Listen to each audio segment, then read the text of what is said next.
जय हिंद, वंदे मातरम, भारत माता की जय। भारत के आयुर्वेद में बहुत बड़ी ताकत है। भारत के आयुर्वेद के महर्षि चरक, सुश्रुत, वाग्भट आदि हमारे पूर्वजों ने जो बातें कही हैं वो हजारों हजारों रिसर्च के बाद भी, लाखों लोगों पर प्रयोग के बाद भी सच उतरती है। अभी आज ही हम पढ़ रहे थे कि पोल्यूशन बढ़ने के कारण 18 सालों तक 137 देशों में एक रिसर्च की गई। उसमें यह पाया गया कि 35,000 जो बच्चे गर्भ में मरे, उसका कारण क्या था। तो ये पता लगा कि ये जो बच्चे गर्भ में मरे हैं, ये जो बाहर पोल्यूशन बढ़ता है, हवा के अंदर प्रदूषण पैदा करने वाले तत्व तो बढ़ते हैं, तो गर्भवती मां जो सांस लेती है, उनके सांस लेने से वो पोल्यूशन के कण गर्भनाल में होते हुए छोटे छोटे बच्चों के शरीर में जाकर उसके अंदर ऑक्सीजन को कम कर देते हैं, जिससे उनकी डेथ हो जाती है। तो वो राय क्या देते हैं? वो कहते हैं कि मां घर से बाहर ना निकले।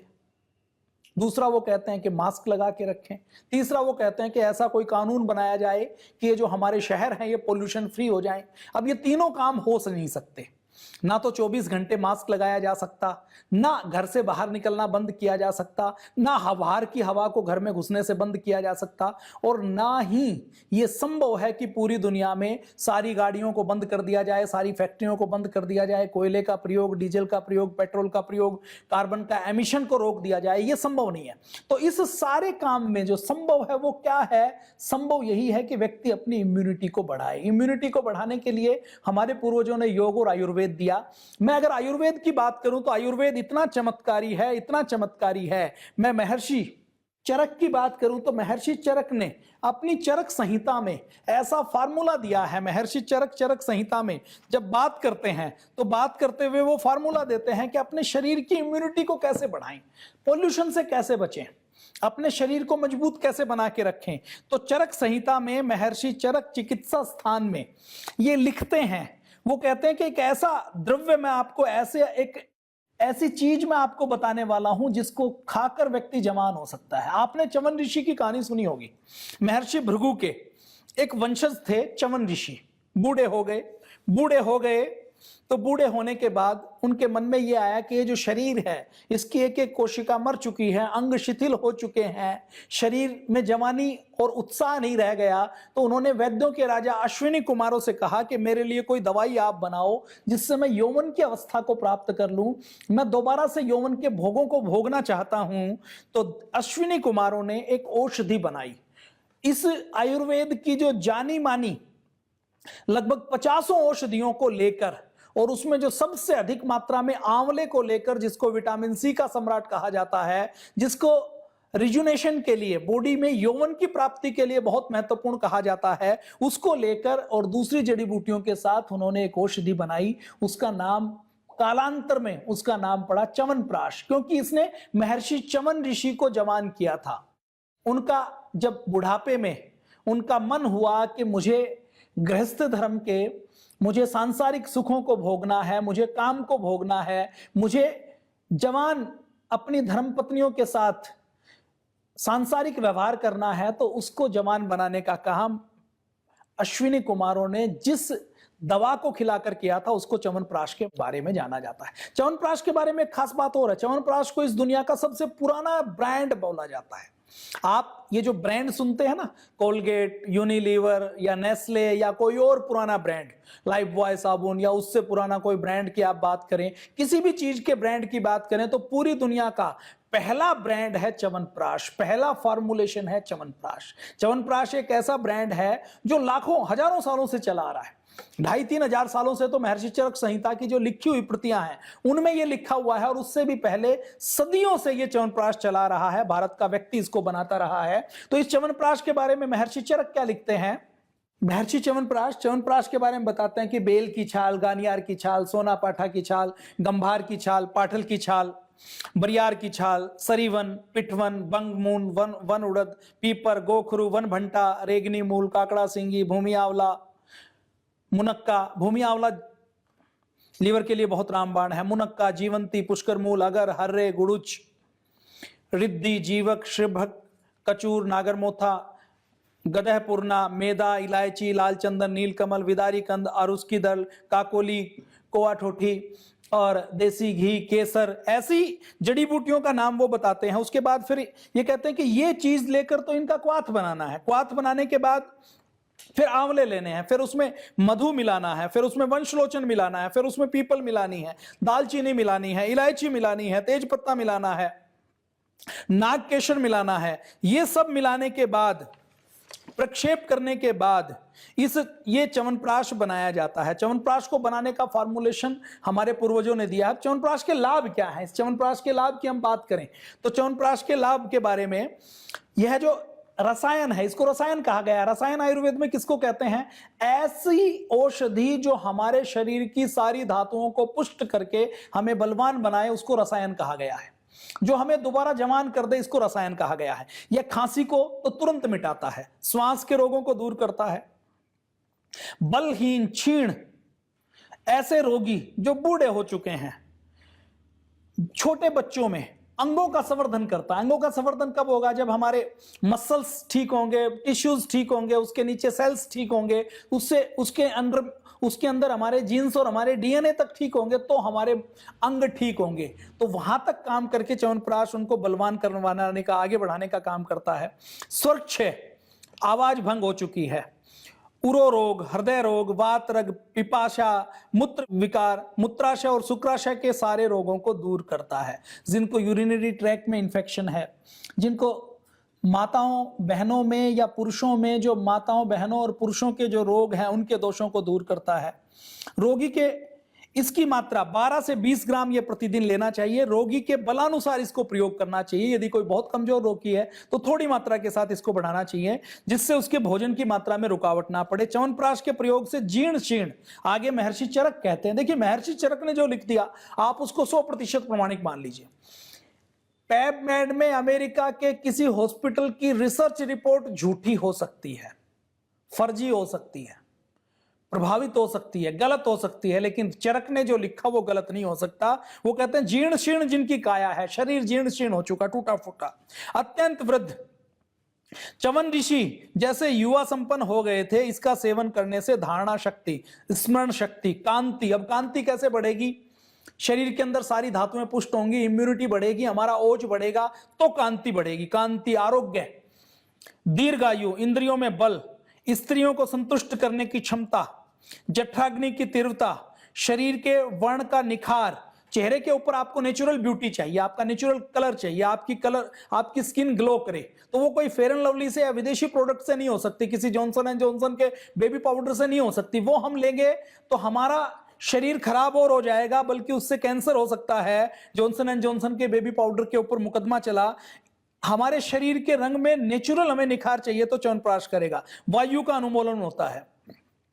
इस रसायन का प्रयोग करने से वृद्ध पुरुष बुढ़ापे में भी अपने जरा जीर्ण शरीर को छोड़कर नया यौवन धारण कर लेते हैं। ऐसा च्यवनप्राश के बारे में महर्षि चरक लिखते हैं। अब च्यवनप्राश आप देखते हैं तो च्यवनप्राश बाजार में आपको बहुत सी कंपनियों का मिलता है, बहुत से ब्रांड का मिलता है। च्यवनप्राश को जैसे हमने बताया कि कायाकल्प की औषधि के संपूर्ण शरीर को रिजुनेट करने का काम करे, वो च्यवनप्राश है।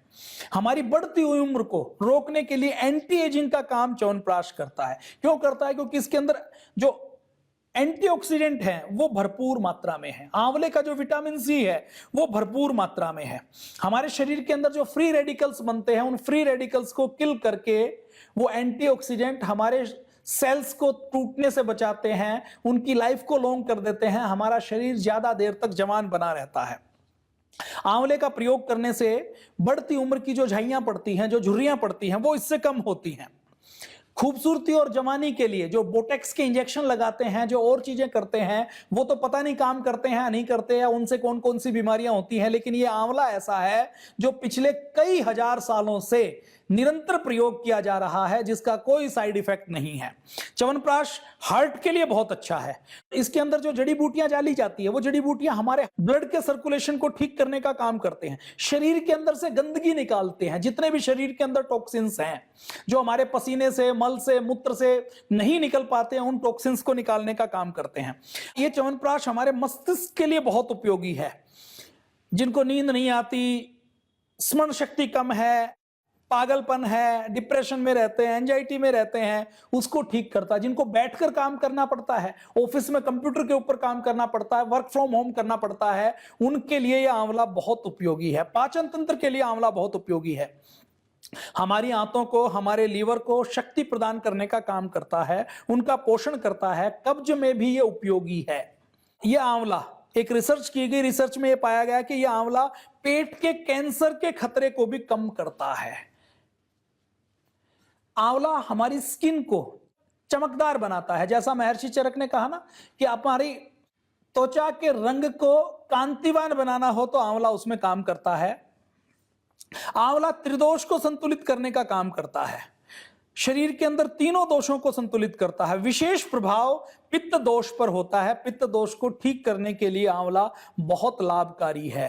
आंवले का सेवन पुराने से पुराने जिनको जीर्ण रोग हैं, वो जीर्ण रोगी भी आंवले का सेवन कर सकते हैं। अपनी कोशिकाओं को, अपने टिश्यूज को रीजनरेट कर सकते हैं। रीजनरेट करने का काम, रीजनरेशन को फास्ट करने का काम आंवला करता है। आंवले के और क्या क्या लाभ हैं? हमारी हड्डियों में कैल्शियम के अब्जॉर्प्शन को ये बढ़ा देता है, अवशोषण को बढ़ा देता है, जिससे हड्डियां और दांत मजबूत होते हैं।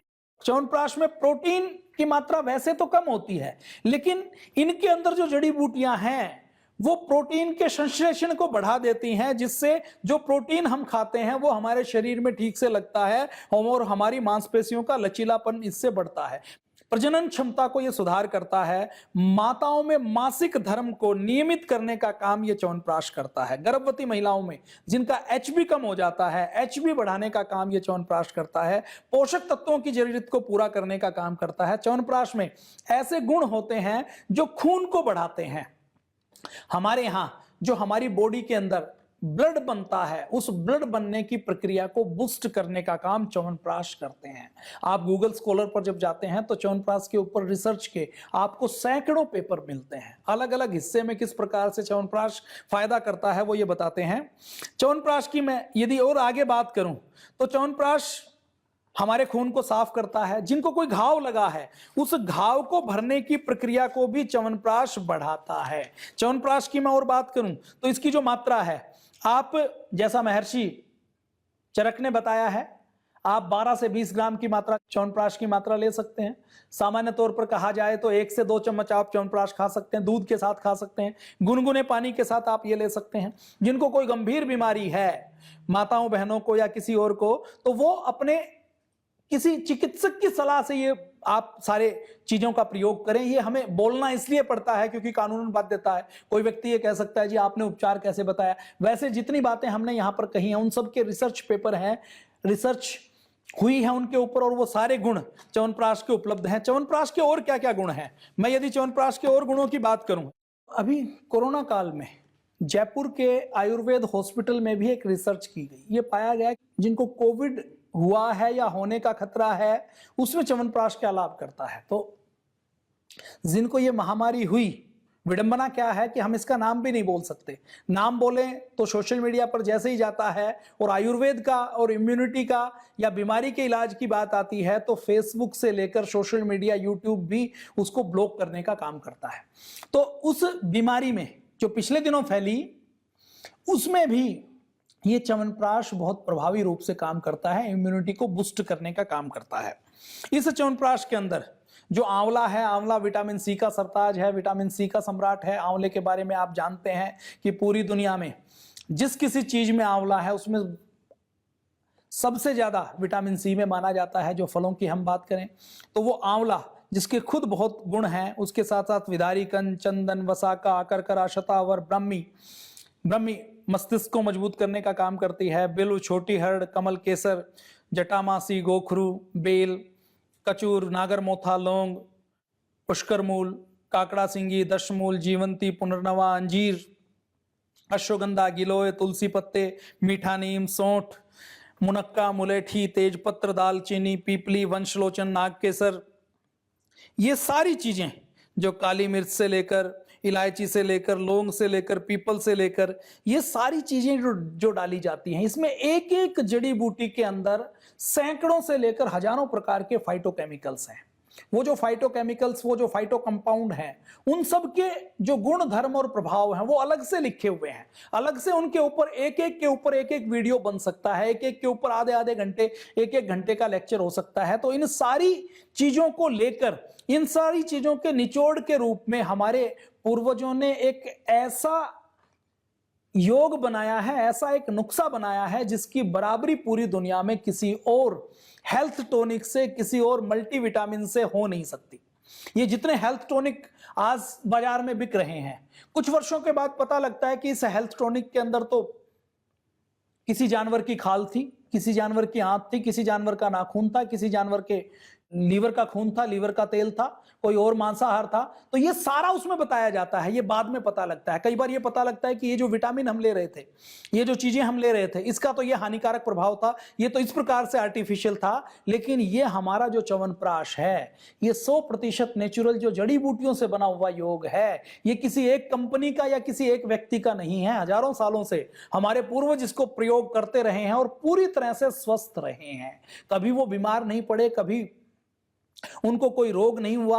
वो इन जड़ी बूटियों को, इन चीजों को प्रयोग करते थे। बाजार में हम देखते हैं तो बहुत प्रकार के च्यवनप्राश मिलते हैं।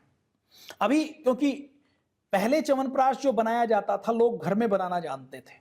आप भी अपने घर में च्यवनप्राश बना सकते हैं। च्यवनप्राश बनाने का तरीका हमने भी बताया है, पूज्य आचार्य जी के लेखों में भी है, पूज्य स्वामी जी महाराज भी बताते रहते हैं।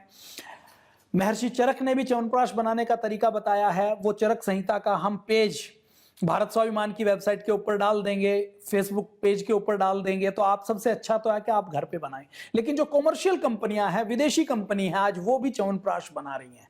विदेशी कंपनी जो च्यवनप्राश बना रही हैं, उसमें से हम एक एक जड़ी बूटी की बात करें तो जैसे आज मैं बात करूं कि लौंग की, इलायची की, या काली मिर्च की, या बहुत सी चीजें ऐसी जैसे पुष्कर मूल है, या नागर मोथा है, या काकड़ा सिंगी है, या कमल केसर है, जटामासी है, करकरा, शतावर, वसाका, छोटी अरड़ है, इनके मूल्य 500-700 रुपए किलो से लेकर च्यवनप्राश आपको बाजार में मिलता है 300 रुपए किलो, 350 रुपए किलो, 250 रुपए किलो। और इन सब औषधियों का जो मूल्य है वो 500 रुपए से लेकर 1000 रुपए से लेकर 2500 रुपए किलो तक है। तो जो कॉमर्शियल कंपनियां च्यवनप्राश की प्रोडक्शन करती हैं, उसमें उनका गुणवत्ता के ऊपर कोई ध्यान नहीं है। वो केवल मीठा सा एक पेस्ट बनाकर दे देती है। आपके पास, हमारे पास लैब में कोई जांच के साधन नहीं है। पुराने जमाने में या तो घर में बनता था या गांव का, नगर का कोई वैद्य बनाता था। और वो जो वैद्य बनाता था, वो वैद्य वही होता था जो ईश्वर को सर्वोपरि मानता था। वो 100% पुण्य फल को मानता था, कर्म फल को मानता था, उसी भाव में जीता था। उस वैद्य के कहने से वो वैद्य जब च्यवनप्राश बनाता था तो परोपकार की भाव से बनाता था। वो कोई मिलावट नहीं करता था, वो कोई हानिकारक चीज नहीं देता था और लागत मूल्य पर उसको उपलब्ध करवाता था। लेकिन इस कलयुग में ऐसे वैद्य आज रहे नहीं है। तो जो मल्टीनेशनल कंपनियां या इस देश की भी जो कुछ कंपनी कॉमर्शियलाइज हैं, जिन्होंने आयुर्वेद को व्यापार का साधन बना रखा है, जो परोपकार के बारे में ज्यादा चिंतन नहीं करती, वो च्यवनप्राश के नाम पर कुछ भी, किसी भी चीज का पाउडर डाला, जो जड़ी बूटी सस्ती हैं वो जड़ी बूटियां डाली, एक टेस्ट हल्का सा मीठा और हल्का सा कसैला बना दिया। सामान्य व्यक्ति को नहीं पता लगता इसके अंदर क्या क्या पड़ा हुआ है, क्योंकि उसको घोलकर पेस्ट बनाकर वो दे देते हैं, परोपकार की भावना नहीं। तो उस च्यवनप्राश को खाते हैं तो उसका असर नहीं आता, और जब उसका असर नहीं आता तो हम कहते हैं कि ये च्यवनप्राश, ये आयुर्वेद का विज्ञान, ये तो सब बोगस है, इसका तो कोई फर्क नहीं पड़ता। आप किसी विश्वसनीय व्यक्ति का बनाया हुआ च्यवनप्राश खाइए। आपको यदि खांसी है, सर्दी लगी हुई है, तो पहले दिन ही एक खुराक जाते ही आपको अंतर महसूस होगा। तो ये च्यवनप्राश या तो सात्विक परोपकारी व्यक्ति बनाए। तो परम पूज्य स्वामी जी महाराज ने जब 1999-2000 में जब ये देखा कि कोई च्यवनप्राश बनाने वाला नहीं है, तो उन्होंने शुद्ध च्यवनप्राश बनाना शुरू किया। पतंजलि आज शुद्ध च्यवनप्राश पूरे देश व दुनिया में उपलब्ध करवाता है। पतंजलि का ये च्यवनप्राश मैं बात करूं, 1 किलो जो च्यवनप्राश स्पेशल है, ये च्यवनप्राश 360 रुपए का 1 किलो है। इसको मैं कहूं तो ये बड़ा दानेदार च्यवनप्राश है और खाने में बहुत टेस्टी है। अगर हम इसको खाते हैं तो बहुत टेस्टी च्यवनप्राश है। ये गुड़ वाला च्यवनप्राश पतंजलि ने और उपलब्ध करवाया है। तो गुड़ का च्यवनप्राश है, आप ये गुड़ का च्यवनप्राश खा सकते हैं। दूसरा, 280 रुपए का 1 किलो च्यवनप्राश ये उपलब्ध करवाया है। और इस च्यवनप्राश में केवल जड़ी बूटियां लोग कम नहीं डालते, इस च्यवनप्राश में इलायची है या नहीं है, लौंग है या नहीं है, कमल केसर है या नहीं है ये किसी को पता नहीं लगेगा, कोई टेस्ट नहीं कर सकता। इसके अंदर जो सस्ती चीज है वो ज्यादा डाल दी, जो अच्छी चीज है वो कम डाली, तो इसको हम घर में नहीं पता लगा सकते। च्यवनप्राश को जब बनाते हैं तो बनाते हुए जब उसकी पिट्ठी की सिकाई करते हैं, प्रक्षेप द्रव्य के रूप में जड़ी बूटियों को भूनकर डालते हैं, उसको प्रिजर्व करने के लिए जो चीजें डालते हैं, तो च्यवनप्राश में कई बार जो दूसरी कंपनियां हैं वो च्यवनप्राश में तेल प्रयोग करती हैं। 1 किलो के च्यवनप्राश में सामान्य तौर पर माना जाए तो 50 ग्राम घी या तेल चिकनाई पड़ती है, जिसमें उसकी पिट्ठी को भुना जाता है और च्यवनप्राश बनाया जाता है। पतंजलि के च्यवनप्राश में 50 ग्राम शुद्ध गाय का घी डाला जाता है। उस शुद्ध घी की कीमत 50 ग्राम घी की कीमत कम से कम 30 से 35 रुपए है। दूसरी कंपनियां उस 600 रुपए किलो के घी की जगह दूसरी कंपनियां तिल का तेल या कोई भी तेल डालते हैं जिसकी कीमत 100 से 150 रुपए किलो है। 50 ग्राम की कीमत जिसकी 7 रुपए बैठती है, 6 रुपए बैठती है, तो 1 किलो के च्यवनप्राश में यदि कोई घी की जगह तेल डाल देता है तो 25 रुपए की बचत कर सकता है। पतंजलि के च्यवनप्राश में गारंटी के साथ गाय का शुद्ध घी डाला जाता है। दूसरा, पतंजलि के च्यवनप्राश में 1000 किलो के बैच में 200 ग्राम कश्मीरी केसर डाला जाता है। कश्मीरी केसर की मैं बात करूं तो आज कश्मीरी केसर हम बाजार में 1 ग्राम लेने के लिए जाते हैं तो 350 रुपए का 1 ग्राम पड़ता है, मतलब 3.5 लाख रुपए किलो। अगर थोक में लें तो वो 2-2.5 लाख रुपए किलो मिल जाएगा, लेकिन वो कश्मीरी केसर 1 किलो च्यवनप्राश में डाला जाता है। एक डिब्बे के अंदर, पतंजलि च्यवनप्राश के एक डिब्बे के अंदर 36 रुपए का केसर होता है। और ये केसर ऐसा है, कुछ लोग केवल फ्लेवर डाल देते हैं, वो फ्लेवर जो केमिकल वाला फ्लेवर है, आर्टिफिशियल फ्लेवर है, वो 1000 रुपए किलो आता है और उसकी कीमत अगर एक डिब्बे पर पड़े तो 1 रुपया पड़ती है। तो घी और केसर केवल 2 आइटम में हम कंपैरिजन करें तो पतंजलि आपको शुद्ध देते हुए लगभग 60 रुपए का शुद्ध सामान इसके अंदर, जड़ी बूटियों के अलावा 2 चीजों में मैं बता रहा हूं। तीसरी चीज, अगर हम जिनका टीवी के ऊपर खूब ऐड देखते हैं उनके अंदर वो कहते हैं कि सोना चांदी है। सोना चांदी तो पता नहीं है या नहीं है, हो सकता है उसके अंदर शुद्ध आंवला भी ना हो। तो उस च्यवनप्राश में जो मॉइस्चर होती है, जो नमी होती है, उस च्यवनप्राश में 24% तक, मतलब 1 किलो में 240 ग्राम पानी होता है। पतंजलि के च्यवनप्राश में 1 किलो में जो जड़ी बूटियों के एक्सट्रैक्ट वाली नमी है वो केवल 100 ग्राम होती है। पतंजलि के 1 किलो के च्यवनप्राश में जितनी जड़ी बूटियां डाली जाती हैं उतनी जड़ी बूटियों की मात्रा में दूसरी कंपनी 3-4 किलो च्यवनप्राश बना देती हैं, केवल शुगर का घोल और आपको दूसरी जड़ी बूटियां देकर। इसलिए आप च्यवनप्राश लें या तो घर बनाएं या आपकी नाखों के सामने कोई बनाए उसका लें, नहीं तो टीवी के ऊपर जिसका विज्ञापन आता है उसका च्यवनप्राश मत लें, शुद्ध पतंजलि का च्यवनप्राश ही आप लें। एक डिब्बे के अंदर जो 140 ग्राम नमी मिली, आप यूं मान के चलिए आपने 300 रुपए किलो का च्यवनप्राश खरीदा तो आपको 140 ग्राम जो मॉइस्चर कंटेंट मिला, मतलब 45 रुपए का वो मॉइस्चर कंटेंट आपको किसी काम का नहीं है जो वो मिला। उसके अंदर जड़ी बूटियां नहीं मिली, उसके अंदर घी की जगह यदि तेल में उसकी सिकाई हुई है तो उस तेल का आपको फायदा नहीं मिलेगा। शुद्ध घी के उसके डिफरेंस के हिसाब से लगभग 25 रुपए का अंतर वहां पर पड़ा, और केसर अगर उसके अंदर नहीं है तो 35 रुपए का केसर का अंतर उसमें पड़ा। और ये जो केसर का जो आर्टिफिशियल फ्लेवर डालते हैं और उसकी जगह असली केसर डाला जाता है, इसको सामान्य तौर पर कोई व्यक्ति पहचान नहीं पाता, खाने में उसको वैसा ही लगेगा। और तो और अच्छे स्तर की लैब में ही इसकी जांच की जा सकती है और इन चीजों को किसी एफएसएसआई में या कहीं और चैलेंज भी नहीं किया जाता। तो आयुर्वेद केवल धर्म का काम है, धंधे का काम नहीं है। आयुर्वेद व्यापार का काम नहीं है, आयुर्वेद परोपकार और उपकार का काम है। पुराने जमाने में वैद्य को भगवान इसीलिए कहा जाता था क्योंकि वैद्य वही बनता था या वैद्य का ज्ञान गुरु उसी शिष्य को देता था जिसको देख लेता था कि इसके मन में लालच नहीं है, ये लालची नहीं है। जो लालच करता था, जो कामी होता था, क्रोधी होता था, राग द्वेष करने वाला होता था, उसको वैद्य का ज्ञान नहीं दिया जाता था। आचार्य चरक और सुश्रुत वाग्भट ये कहते हैं कि किसी को वैद्य बनना हो तो उसका पहला गुण यही है कि वो परोपकारी हो, वो सेवा भावी हो, वो राग द्वेष छल कपट और काम से लालच से रहित हो, उसी को वैद्य के शास्त्र का ज्ञान देना है। इसीलिए आयुर्वेद के पुराने नुस्खे छुपा कर रखे गए थे। गुड़ का च्यवनप्राश आप खाते हैं, बहुत टेस्टी है। ये स्पेशल च्यवनप्राश, इसके अंदर बहुत सारी जो महंगी जड़ी बूटियां हैं वो पड़ी हुई हैं।